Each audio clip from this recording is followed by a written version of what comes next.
La caserma Amadio viene trasferita al comune di Cormons nel 2008.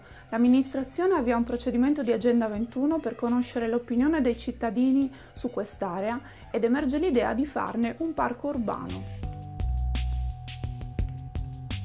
Abbiamo realizzato un progetto che prevede l'abbattimento di tutti gli edifici, ad eccezione di 2 che sono stati vincolati dalla sovrintendenza. Questo alle mie spalle è uno dei 2 edifici che sono stati vincolati. È un edificio che risale agli anni 30 e che ospitava la palazzina comando, praticamente il comando della caserma, e sarà l'edificio che noi abbiamo già destinato ad area culturale, in quanto dovrà ospitare la nuova biblioteca, alcune sale di conferenza e alcune sedi per le associazioni culturali della nostra città.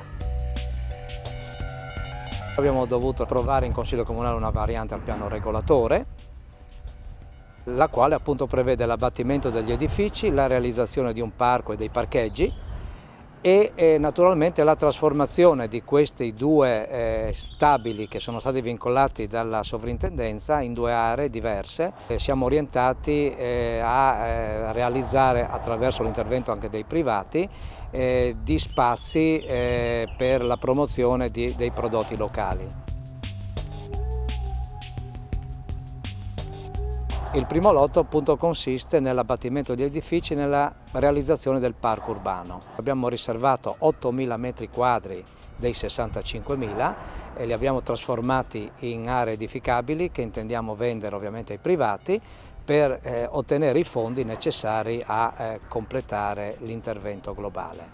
Per la nostra città si tratta di riappropriarsi di una zona centralissima, diciamo, e dare quindi anche un'immagine così turistica molto più appetibile, in quanto sarebbe, diciamo, il primo impatto che il turista, il cittadino che proviene da fuori si troverebbe avvicinandosi alla città.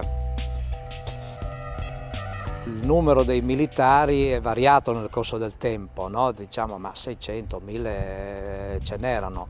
È chiaro che in questi 15 anni Cormons è cambiata, perché per esempio ricordo che le pizzerie sono nate proprio con la caserma e quindi sono venute meno diverse attività economiche, quindi bar, trattorie, botteghe anche che si rivolgevano in modo particolare ai militari, e sono stati abbandonati anche diversi edifici proprio riservati ai militari della caserma. Quando nel corso degli anni riusciremo proprio veramente a veder crescere anche la vegetazione, veramente sarà un'altra immagine della città. La città si trasforma, però io penso che si trasformi in meglio, anche perché questo era un terreno, un territorio che era inaccessibile per la comunità. Era all'interno della città, ma era estraneo alla città.